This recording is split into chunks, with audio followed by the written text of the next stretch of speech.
want to welcome everybody here today that we get to meet the maestro. And this is with Nadège Foofat, and very excited to have you here today, Nadège.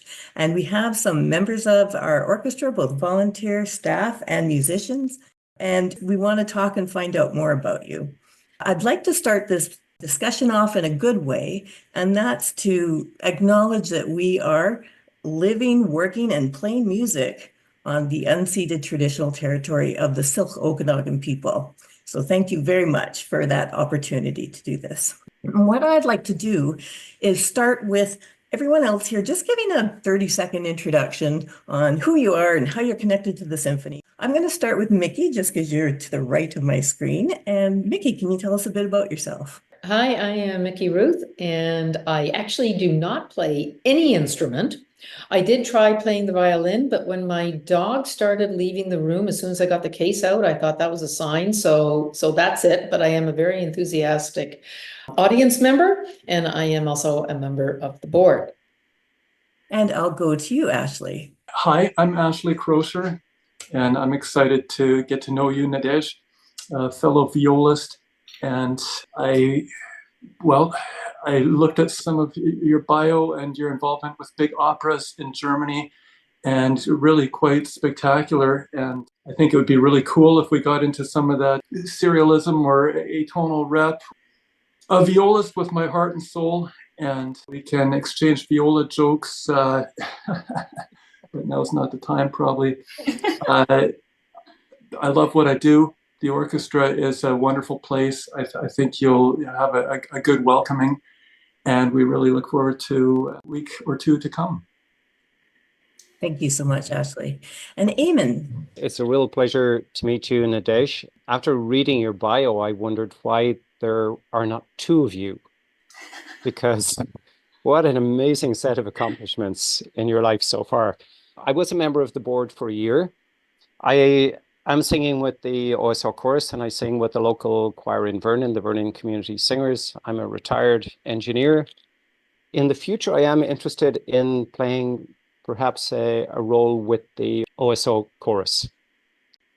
That's awesome, Eamon. And I hope that you will have can you do sing on the spot? Can that be part of our conversation today?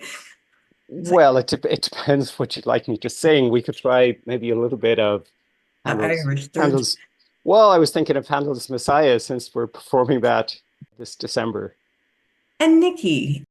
My name is Nikki Atwell. I'm a member of the OSO staff. I have been on staff since 2017. My official title is Marketing Assistant and Music Librarian. My job is to make sure I order the right concerto for the right concert, because I have this recurring nightmare that the musicians all get to the first rehearsal and find the wrong piece of music on their stand. But anyways, that hasn't happened yet, so that's good. Because I hang out with professional musicians, I tend not to describe myself as a musician, but I am an amateur musician of a sort. I direct the handbell program at my church, and I've been a handbell ringer since 1977. And in fact, have been part on 2 occasions of handbell choirs that played at Christmas time with the OSO. Both fabulous experiences. Thank you, Nikki. And I'm Alexis Macmillan. I get to host these conversations this season, which is super exciting. I'm also on the board. I'm going into my 2nd year on the board of directors for the Okanagan Symphony Society, and I'm on the music director search committee. So I was telling Nadège that I kind of feel like I know you a little, because I've read so much and seen you talking already. So today's going to be very exciting for all of us. Nadège, tell us a little bit more about bit of your background and your connection to coming in to conduct this first program. Yes, sure. Well, hi, I'm Nadège. Nice to meet you all. I am from Calgary, and I have a lot of family in BC. I am particularly drawn to the West Coast because of all the sentimental connections from the times that I've been there. You know, every summer we'd go out to Hornby Island, and every summer we'd go through the Okanagan Valley. I don't know what it is. Well, actually, I think it is all those memories and the connection to the community. There's something that's pulling me to the West Coast of Canada. So, and I actually have a lot of family still out there. I have 2 sisters in BC, and so many cousins. My father had 11 siblings, and the majority of them settled in British Columbia. So I believe I have over 50 cousins in British Columbia. Wow. So, yes. So there's a lot of Foofats out there. That's probably, the most important thing is for me to just express my deep interest in the orchestra and your community. And I have had the wonderful pleasure of working with several of your musicians already. Just having this opportunity is wonderful. That speaks to maybe why I'm so interested in this and where I'm coming from. You mentioned Germany, and I absolutely loved working in the Hamburg State Opera. I loved working with Kent Nagano. I loved working on big productions in, a multi-million-dollar organization. However, I really missed the contact that I could have with the public. And I missed the contact I could have with small business owners and with students. Part of what appeals to me of being a conductor is being a community builder. I mean, I'm the person that actually invites every single person I meet to the orchestra. So there was a choice for me, like, this is where I want to be. I would rather be in an orchestra, in an organization this size, where I could feel like my talents could probably serve a little bit better. So I come from the orchestra world. My first job, Nikki, actually was as a librarian for my youth orchestra. Holy moly, being a librarian is so stressful. It's so much work. And, if you miss one decrescendo in one violinist's part, you're never going to hear the end of it. No. So, yeah, I think coming from the orchestra world to me as an orchestra player means something, because I feel like I've put in the time on the other side. I feel like I know what it's like to rehearse a Bruckner symphony and play and be asked to play more and be asked to play more. The conditions of working with colleagues in close proximity, where you have to learn to collaborate and get along with people from whole different walks of life. I think those are probably important tools to bring to the podium. I mean, I love classical music. I'm really intrigued, Ashley, by your invitation to do interesting and maybe not as commonly performed repertoire for the BC area, and that's exciting. I think there's so much potential to do great music of every genre. As your travels through BC and learning more about the OSO and working with the Kamloops Symphony, I believe, we are a bit of a different symphony, and I'm sure there's some others in the world that do this, of course, that we play in different communities. So when you think about the Okanagan and some of the communities that we play in and we'll be playing this program in coming up here in October, how do you tailor to different communities that might have different tastes or different demographics? That's a great question. I think the first thing would be to really touch base with you guys to find out more about the people who are in our audience and find out what they want. With programming, the first thing that I look for is really excellence and being able to present things at an extremely high standard.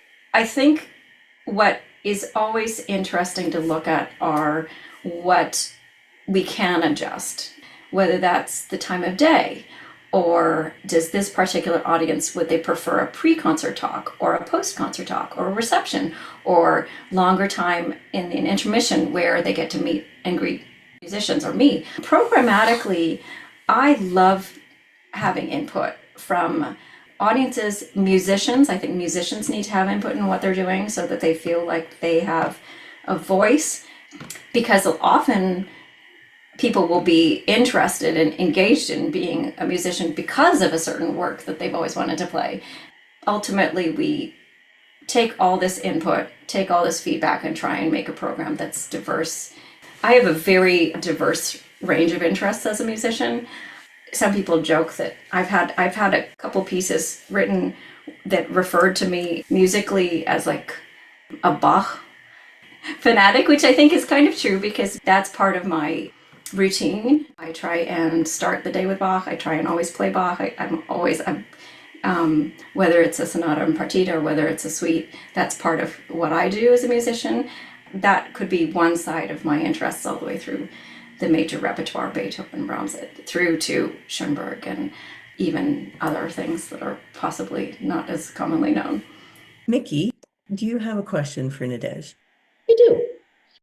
Probably a little bit of a different question. Nadège, if you were not a musician, what would you be?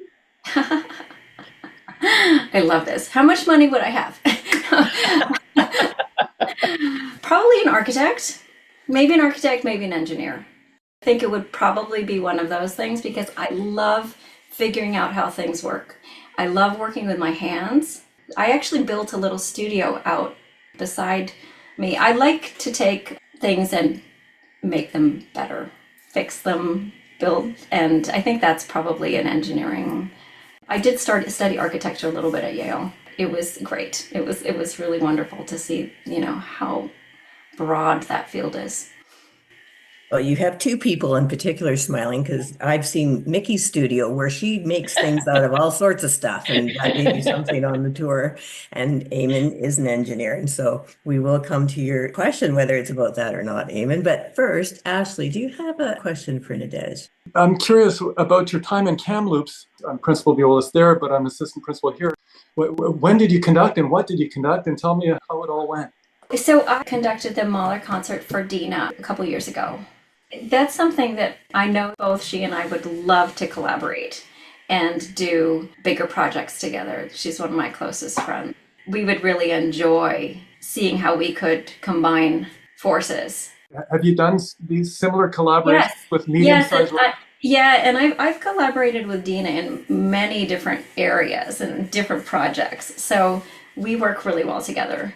And we complement each other. There's a little bit of yin yang thing. She's got this fiery energy, and I think she would describe me as very calm all the time.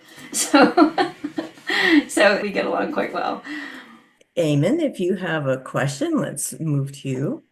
I do, Nadège. I'm very interested to hear your thoughts on how you find a balance between what keeps the orchestra interested and excited with, as you say in your bio, innovative thought music versus choosing music that is appealing to a larger audience. I don't think they're mutually exclusive.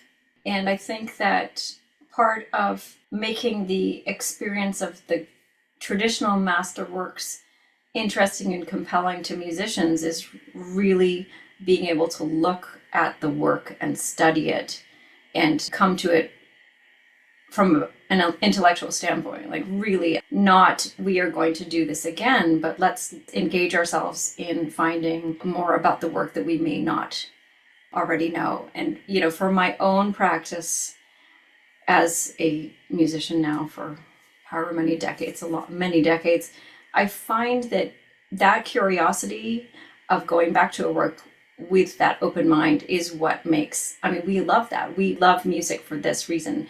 Presenting traditional works in a way that engenders curiosity and a buy-in from the musicians, like making a safe environment for people to feel like they can speak and explore and experiment.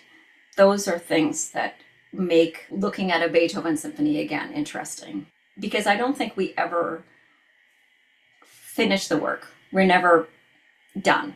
And then on the other side of things, bringing in new music, whether it's Canadian music or whether it's other contemporary music, with that openness and asking, let's give it a chance. Let's take a look at it. From the music director standpoint, I have had to learn that classical musicians, and myself included, I have too often thought this piece will be too shocking for my audience, or this piece will be too hard for them to understand, or they won't like this piece.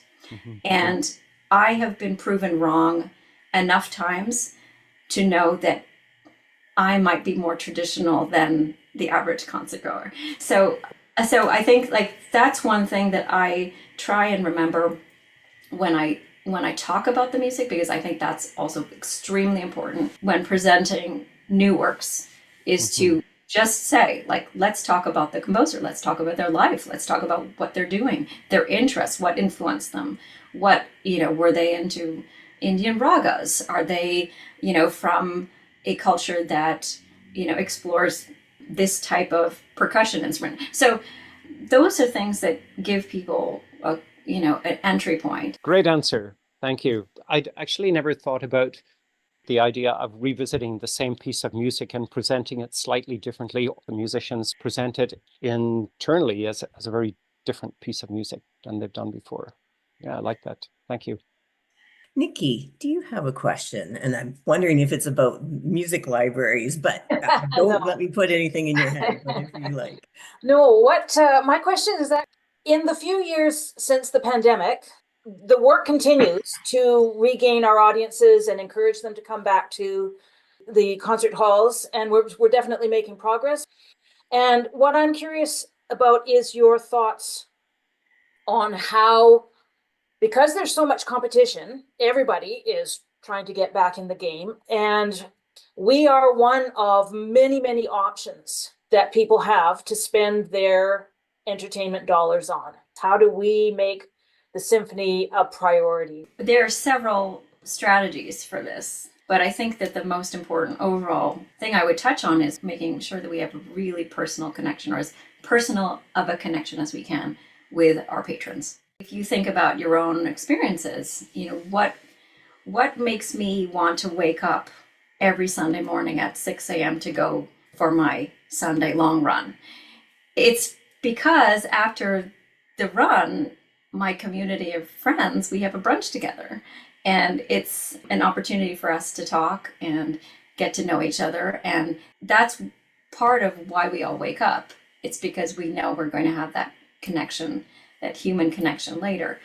Coming from the pandemic, we all learned mechanisms to cope alone. And now some of that is realizing we actually need to unlearn some of them. Some of them are unhealthy. I'm a very sociable person, so I actually pick to go out, but I think that there are some people who still need to be convinced. And that is, in my opinion, a big part of the music director's job, is going out and meeting the audience members and talking to them and listening and interacting and finding out why they're there and making sure we can support that. It's not restricted to just what's working. We also need to know where there might be a little friction. What was difficult? What didn't work? Did you get all the seats you wanted easily with the friends you wanted to sit with? Were you greeted at the door? Was your experience great at the bathroom? Like, were you worried you weren't going to make it back to your seat? These things to make the experience wonderful. And just having that recognition, having ambassadors from the orchestra that are also willing to do this, because there's nothing quite like going to a concert and then having the performer recognize you. That's really important.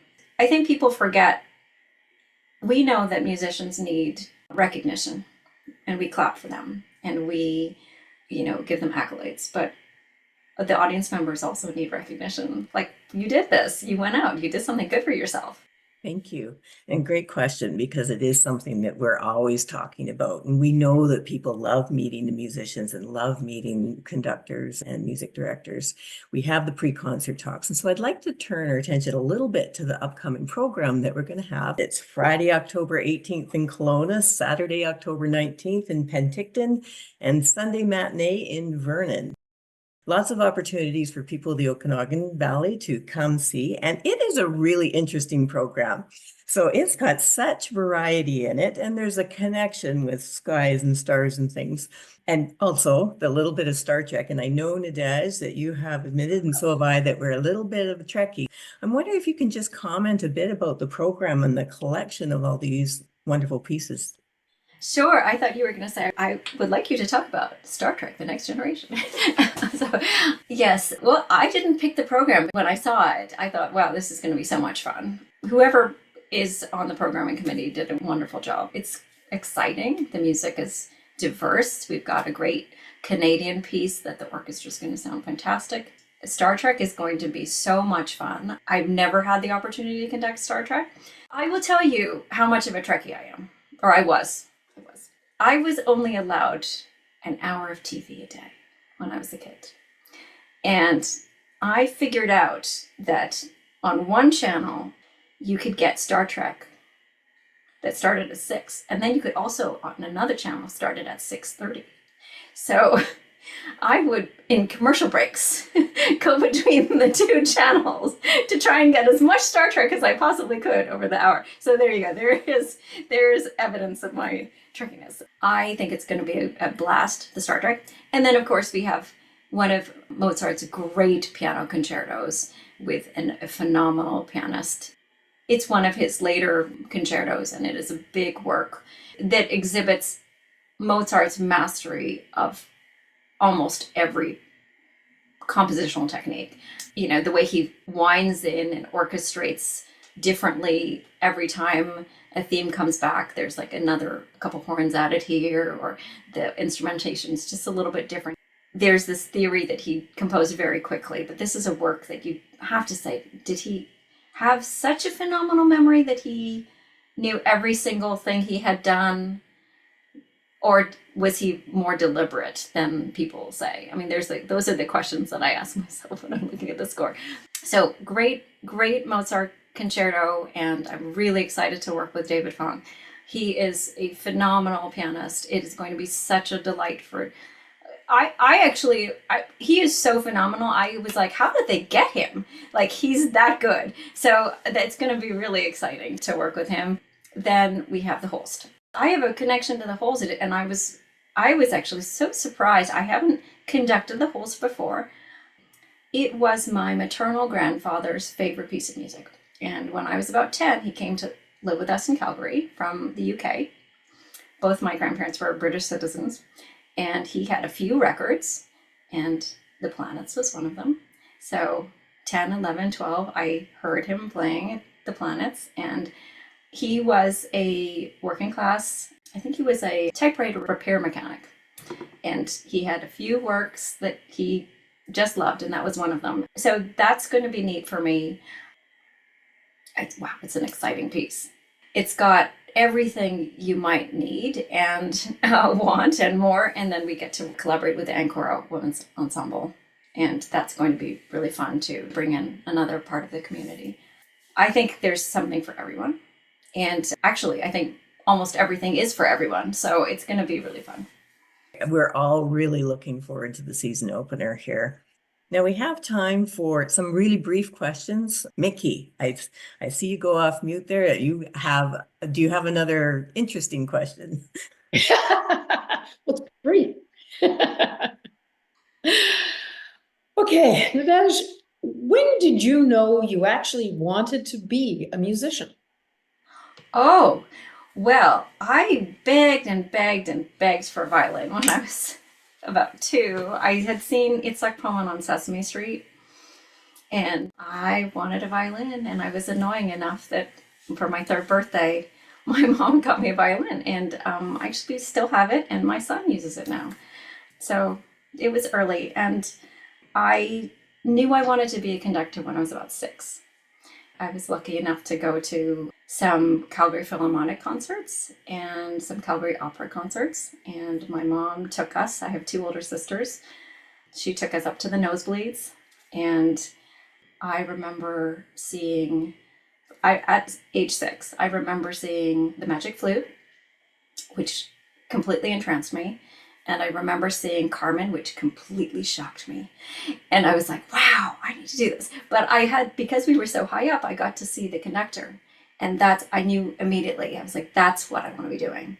I don't want to be on stage. I want to be the person I want to be the person facing the musicians and making this music come. And that was an interesting question, Mickey. I know Mickey's probably got 10 more that we could do if we had another while. Ashley, do you have a quick question?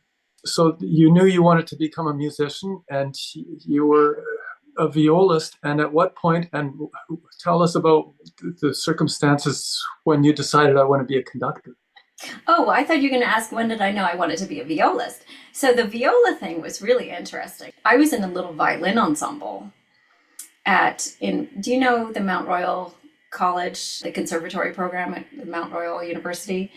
I was one of the kids in that. The teacher, Nick Poulos, who also is a conductor, he brought in his Zanetti viola one day and he played it for us. And I think I was like, that's my instrument. So it was like hearing your voice for the first time, hearing where you really are supposed to be. So that was my turn to viola. You wanted to know about conducting. Conducting always was an interest. Through Juilliard, I studied conducting. Through Yale, when I was getting my master's in viola, I also studied conducting, studied choral conducting and regular conducting. When I was graduating with my master's degree in viola, one of my conducting professors said, Nadège, you are a conductor. You are ready to start an orchestra. Like, you should be doing this. It wasn't so clear what the path to being a conductor would be. And I also had a commitment to myself that I was going to play viola until I had mastered it. And I think that's probably something that you will find in me in most areas in my life. I want to feel like I have completely mastered the thing I'm doing before I move on. And that meant repertoire-wise. I wanted to do all the major concertos and, learn the rep. And it's been interesting for me to come back to the viola again and have that meeting again with like my first love. It's a big part of my life. And I think it does influence my conducting, obviously. There's a long history of great conductors. I'm not saying I'm a great conductor, but there's a long history of great conductors that came from the viola section, like Giulini. So I'm just following in footsteps, the footsteps of people before me. Eamon, do you have a quick question? I do. I'm just chomping at the bit to ask this one. So, Nadège, I'd be interested to hear what you think, what your thoughts are on what role the chorus might play under your baton. Oh, there's so many works that we can do together, and the voice influences everything. We start there, and I'm just excited to look at possibilities. And Nikki, we're coming down to the wire here, but before any last summary notes, what question do you Just have? kind of again taking a slightly different perspective to some of the previous questions and your answers. And what you've talked about your early years as a string player and then your love and your intention to move into conducting. So clearly you are still regularly playing. And I'm wondering, is the relationship between being a player and a conductor kind of symbiotic? Is it necessary to be actively or regularly playing to be a conductor? I don't think it's necessary, but I think it's extremely helpful. Maybe it's the training, or maybe it's because of the ease of how I feel when I play. My intention when I have an instrument in my arms is always to search for the most musical way to do something, and the line and the shape. And sometimes when you've got your conductor hat on, you're a little bit more analytical. And so you will be breaking things down and trying to understand the structure and the format and this. And I have to remind myself, no, first we have to look for the way to make the music happen. And that's what we have to ask our musicians to do. Because that's actually the most important thing that they need from us, professional musicians. Most of them don't really need to know the way something's built. But to be able to express together, I need to have a very clear musical impulse that I'm expressing, that I'm trying to make happen. So yes, I think it's a wonderful relationship.